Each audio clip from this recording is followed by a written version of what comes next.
গেল? বাবা তো এখনো বাড়িতে ফিরলো না। চুপ কর তো, সে কখন থেকে শুধু একই কথা। একদিকে লোকটা বাড়ি আসছে না সেই চিন্তায় আমার মাথা কাজ করছে না, আর তোরই বক বক। আমি তো ভালোর জন্যই বলছি। বাবা তো কখনো এত রাত করে না।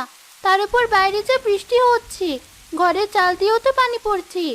মালা আর তার মেয়ে রুহি যখন এসব বলছিল, তখনই মালার স্বামী কবির সেখানে এলো। কিরে মা, এখনো ঘুমোসনি? তুমি এসেছো? এত রাত হলো যে? কি করব বলো, বৃষ্টির জন্য সারাদিন তো কোনো কাজ পাইনি। মোড়ল মশাইয়ের বাড়িতে আজ বিকেলে বৃষ্টির বনভোজন, তাই তো ওখানে ডেকেছিল কাজের জন্য। ওখানেই ছিলাম এতক্ষণ। বনভোজন? তাহলে তো অনেক কিছু রান্না হয়েছে। হ্যাঁ মা, বড়লোকের ব্যাপারই আলাদা। বৃষ্টি হলে এদের আনন্দ বেড়ে যায়।